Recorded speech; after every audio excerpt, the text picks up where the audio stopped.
Ողջույն բոլորին, բարի գալուստի Մալիք, ես Անահիտն եմ այսօր, մեզ մոտ աջապսանդալ, այսինքն մենք քննարկում ենք փոփ աշխարհի նորությունները։ Ինչ է կատարվել շոու բիզնեսում վերջին 3 ամիսների ընթացքում, 2, 1, լավ, մի խոսքով վերջին շրջանի ամենատարածված լուրերը։ Հոլովակը հետաքրքիր է լինելու, մի խոսքով եկեք, անցանք առաջ շարժվում ենք ու հարմար տեղավորվեք, լցրեք սուրճ կամ թեյ, մի մոռացեք լայքել հոլովակը, ես չեմ ուզում ձեզանից դա խնդրել, բայց մի մոռացեք լայք դնել, շատ կարևոր է, վերջ գնում ենք առաջ։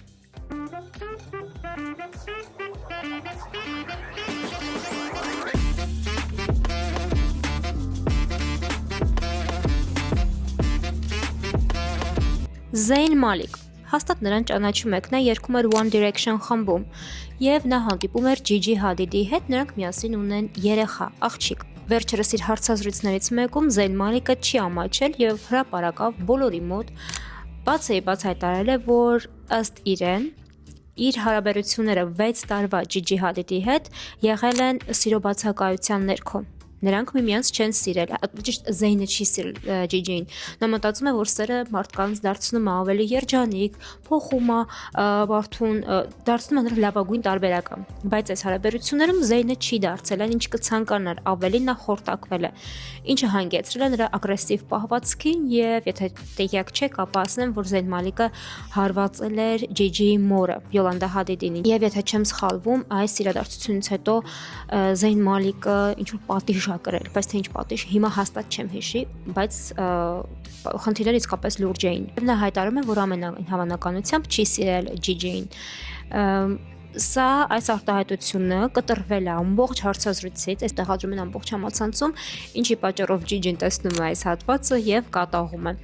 Ամեն դեպքում, ինչ էլ որ լինի, քո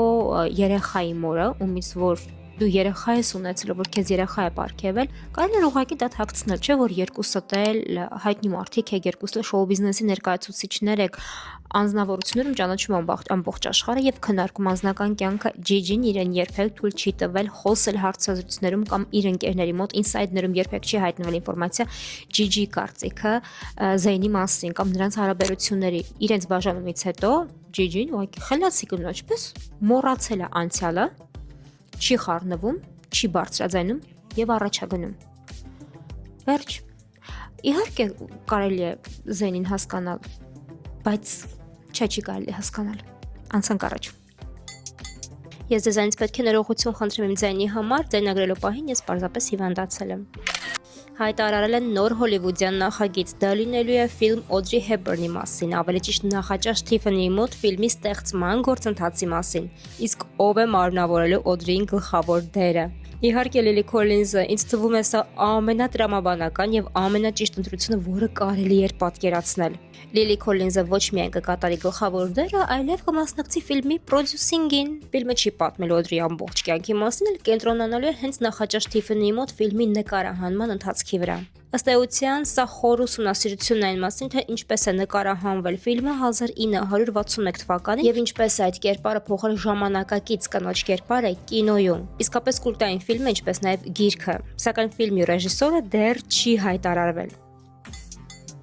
Հաջորդ մեծ նորությունը ավելի շատ կորպորատիվ Հոլիվուդից է, բայց որը նույնպես կազդի մեր կյանքի վրա, քանի որ այն կապված է ֆիլմերի հետ, հետագայում ինչ ֆիլմեր եւ նախագծեր կդիտենք մենք։ Խոսքը վերաբերվում է Netflix-ի եւ Warner Brothers-ի գնման գործարքի արդյունքների մասին եւ այն մասին, թե ինչպես Paramount-ը բարձր առաջարկով գերազանցել է Netflix-ին։ Սկզբում Netflix-ը պատրաստվում էր գնել Warner Brothers ստուդիան եւ դրա բոլոր սթրիմինգային ակտիվները մոտավորապես $80 միլիարդ։ Սա կլիներ չափազանց կարևոր քայլ Netflix-ի պատմության մեջ, քանի որ ընկերությունը սովորաբար նախընտրում է կառուցել սեփական բովանդակությունը, ոչ թե գնել կամ կլանել այլ ընկերություններ։ Սակայն եթե խոսքը վերաբերվում է Warner Brothers-ի HBO-ի գրադարանին եւ այնպիսի նախագծերին, ինչպիսիք են Soprano կլանը, Game of Thrones, Harry Potter, Friends, Մատանիների տիրակալը, ապա ինչու ոչ, այս նախագծերը մինչև հիմա միլիոններ են բերում Warner Brothers-ին։ Սակայն իրավիճակը փոխվել է այս տարվա փետրվարին, երբ Paramount-ը Skydance-ի հետ միասին առաջարկել են ավելի բարձր գումար՝ $110 միլիարդ։ Դա բավականին ագրեսիվ աճուրդային քայլ էր։ Եվ Warner-ի տնօրենների խորհուրդը համարել է այդ առաջարկը լավագույնը։ Ի վերջո նրանք առաջնորդվում են նրանով, թե ով ավելի շատ գումար կվճարի։ Netflix-ը դուրս է եկել գործարքից, հայտարարել, որ այն արդեն իսկ ֆինանսապես շահավետ չէ իրենց համար, արդյունքում Paramount-ը դարձել է հաղթող եւ այժմ փորձում է ամբողջությամբ գնել Warner Brothers Discovery-ին ներառյալ Warner Brothers-ը, HBO-ն, CNN-ը եւ HBO Max սթրիմինգային հարթակը։ Այնուամենայնիվ Netflix-ը նույնպես շահել է այս իրավիճակում, նրանք կստանան մոտ 2.8 միլիարդ դոլար փոխհատուցում ձախողված գործարքի համար։ Ուղիղ եթերներից մեկի ժամանակ կեղտոտ ոտքերով Բենի Բլանկոն նստում է հարցազրույցի, ամբողջ աշխարհը տեսնում նրա կեղտոտ ոտքերը, մեկնաբանում է դա, իսկ ինչ է անում Սելենա Գոմեսը համբուրում է ամուսնու կեղտոտ ոտքերը։ No comment. Խի։ Այժմ նորություն նորաձևության աշխարհից։ Vogue-ը հայտարարել է 2026 թվականի Met Gala-ի պաշտոնական թեման։ Նորաձևությունը արվեստ է։ Անկեղծ ասած, այս անգամ թեման բավականին պարզ է եւ ընդհանրացված է հնչում։ Անցյալ տարի թեման Դեն Դիզնն էր, իսկ նախորդ տարի քնած գեղեցկուհին։ Այս անգամ թեման ավելի պարզ է եւ թույլ կտա դիզայներներին ստեղծագործելու։ Dress code-ը, ինչպես միշտ, անմիջապես կապված է կոստյումի ինստիտուտի ցուցահանդեսի հետ եւ նույնպես նվիրված է նորաձևությանը որպես լիարժեք արվեստի ձևի գաղափարին։ Այս ցուցահանդեսը լինելու է ինստիտուտի պատմության ամենամեծերից մեկը, մոտ 400 ցուցանմուշ։ Դրանք մոտավորապես կես-կես կլինեն հագուստներ եւ արվեստի գործեր, որոնք կցուցադրվեն զույգերով։ Ցույց տալու համար, թե ինչպես է նորաձևությունն ու արվեստը ազդել միմյանց վրա շուրջ 5000 տարվա ընթացքում։ Met Gala-ն տեղի կունենա մայիսի 4-ին Նյու Յորքի մետրոպոլիտեն թանգարանում։ Ավանդույթի համաձայն լինելու են համանախագահներ։ Այս տարվա համանախագահներն են Բիյոնսեն, Նիկոլ Քիդմանը, Վինուս Ուիլյամսը եւ Աննա Վինտուրան։ Ջեֆ Բեսոսը Լորեն Սանչեսի հետ։ Բյոնսեն եւ Լորեն Սանչեսը իսկական արվեստի, բարձր արվեստի մասնագետներն են, էլեգանտության եւ նոր փաճաշակության խորհրդանիշներ։ Սա սարկազմ էր։ Կազմակերպիչները թվում են նաև Doja Cat-ը եւ Sam Smith-ը, ինչպես նաև այլ աստղեր։ Margot Robbie եւ Jacob Elordi-ն հետևում են իրենց որոշ կոլեգաների օրինակին, սխալ գովազդելով Մոլեգին հողերի դարավանդ ֆիլմը եւ պատմելով այն մասին, թե ինչպես է նրանց ոտքերը դողում, երբ հիշում են իրենց ինտիմ տեսարանները։ Դերասանները խաղում են հայտնի Մոլեգին հողերի դարավանդ, Քեթրինին եւ Հետքլիֆին։ Եվ կարծես թե այս գիրքը եւ բնազդը հայտնվում են նաեւ նկարահանման հրապարակից դուրս։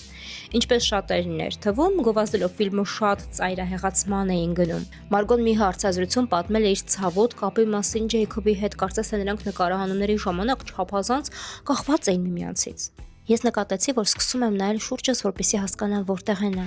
Երբ նրան չէի տեսնում, շատ նյարդային էի լինում եւ կորցնում էի ինքնատերապետումս։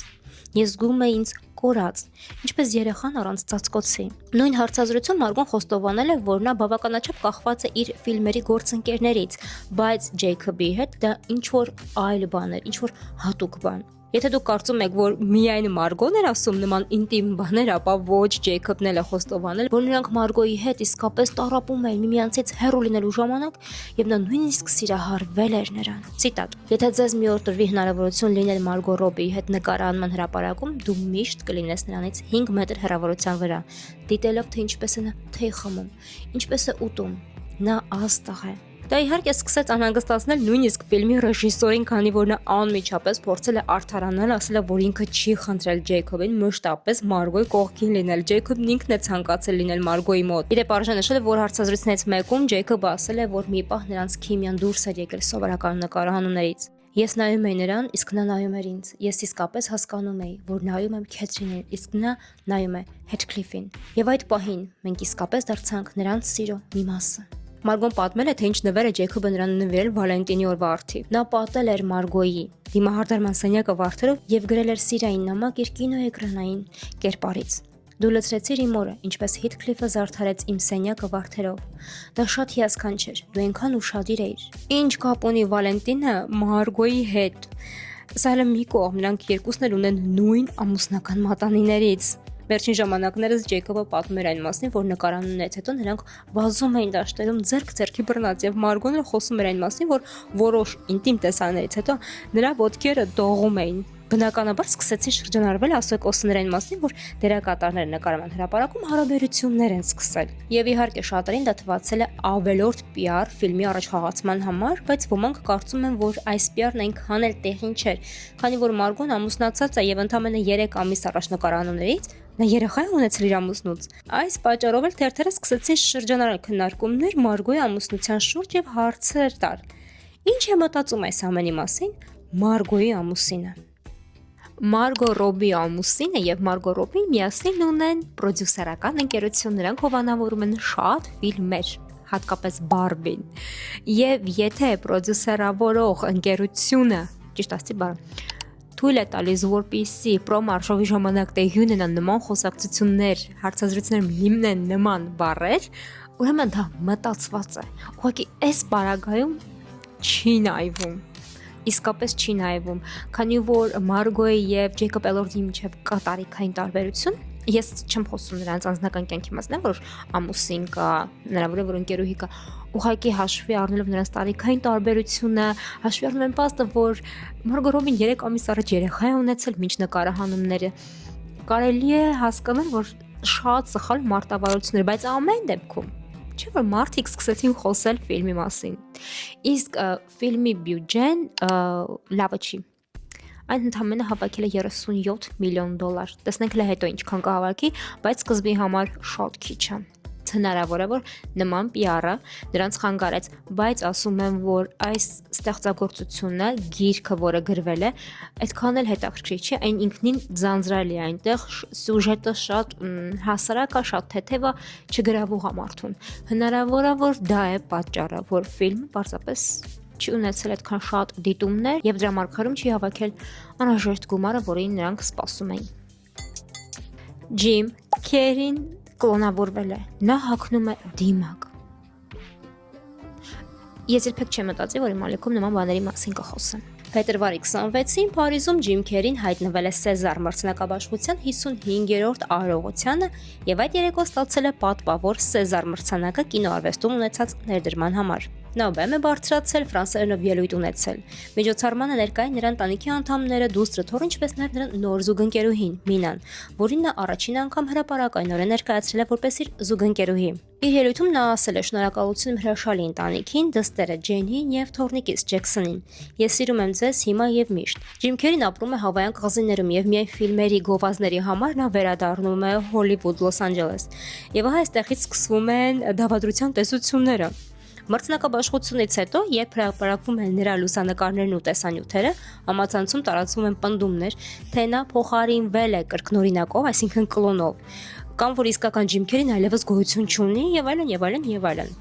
Ոմանք նույնիսկ նրա երեսին ասում էին հանգչիր խաղաղությամբ։ Ինչի են մարդիկ նման բան մտածում, քանի որ նրա դեմքն ու դիմախաղը այլ էր, հայացքը դատարկ, մաշկը անբնակ, աչքերի գույնը տարբեր տեսանյութերում տարբեր էր, սակայն կան լիովին ռացիոնալ բացատրություններ։ Ջիմ Քերի աչքերը բաց շագանակագույն են, կանաչավուն երանգով։ Ուժեղ լույսերի եւ ֆոտոխցիկների լուսարձակների տակ նման գույնը կարող է երևալ կանաչ, մոխրագույն կամ նույնիսկ կապույտ։ TikTok-ում տարածված տեսանյութերը հաճախ մշակված են, ինչը կարող է փոխել գույնի ընկալումը։ Ինչ վերաբերվում է դիմախաղին, ակնհայտ է, որ տարիքը եւ հնարավոր կոսմետիկ միջամտությունները կարող են փոխել դեմքի արտահայտությունը։ Խոսվում է հնարավոր ֆիլերների, բլեֆալոպլաստիկայի, էնդոսկոպիկ ձգման եւ ճարպի փոխպատվաստման մասին, որոնք շատ վատ են արվել։ Թարմ միջամտություններից հետո ուռածությունը կարող է որոշ ժամանակ պահպանվել, ինչը փոխում է դեմքի ընդհանուր տեսքը։ Հոլիվուդում նման պրոցեդուրաները լայնորեն տարածված են եւ պարզապես տղամարդկանց դեպքում հանրային արձագանքը հաճախ ավելի սուր է լինում։ Մեկ այլ տեսությունն ասում է, որ Ջիմ Քերին ձախլիկ է, սակայն Փարիզում նա աջ ձեռքով է ստորագրում։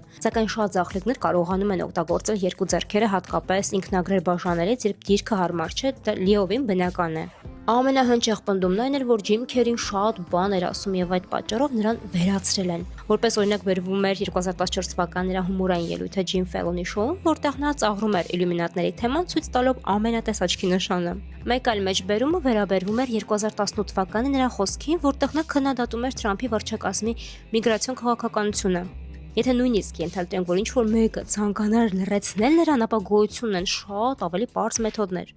Օրինակ եղանակության վնասում կային այլ սկանդալներ։ Դավադրության վարկածը, թե նրան փոխարինել են կրկնօրինակով, ոչ միայն չափազանցված է, այլև տրամաբանական հիմնավորում չունի։ Եզրակացությունը պարզ է։ Արտաքին փոփոխությունները կարելի է բացատրել տարիքով, հնարավոր կոսմետիկ միջամտություններով եւ լուսավորման ազդեցությամբ։ Մնացածը համացանցի ֆանտազիան է։ Ոչ Ավրիլ Լավինն է կլան, ոչ Սելենա Գոմեսն է կլան, ոչ էլ Ջիմ Քերին։ Նրանք պարզապես օգտվում են կոսմետոլոգիայից, որը շատ տարածված է Հոլիվուդում։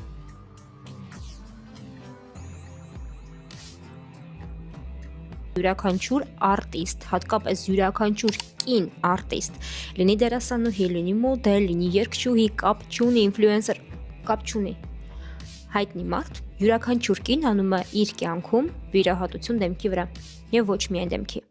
Դա պարտադիր է, դեռ եկել է 30-ականներից, արդեն 100 տարի է կնոջը ստիպում է, որպեսզի նա համապատասխանի կոնկրետ ստանդարտներին։ Դրա մասին կարելի առանձին հոլովակ նկարել, որը ես պատրաստելու եմ անպայման։ Եվ երբ որ տղամարդիկ են դա անում, դա մեզ համար անսովոր է դարձել։ Ճիշտ է, մենք կանանցել ենք քննադատում, ինչ է անում, դեմքի հետ տենց բան, բայց տղամարդկանց մեզ համար դա անընդունելի է։ Եվ երբ որ Ջիմ Քերին է գալիս հանրության առջև, երբեք ոչ մեկն այնպես չէր պատկերացնում, չէ՞ որ նա կարող էր իր դեմքի հետ տենց բաներ անել, բայց անում է։ Ջիմ Քերին լավ էր վիրահատություն արել, աչքերն ա ձգել, Ջիմ Քերին ֆիլերներ անցրել իր դեմքի մեջ, այդ ամենը ուղղակի պլաստիկ միջամտություններ են, էսթետիկ միջամտություններ, ոչ մի կլոնավորում, ժողովուրդ գոյություն չունի։ Այս 21-րդ դարն է։ Եկեք մի քիչ հասունանանք։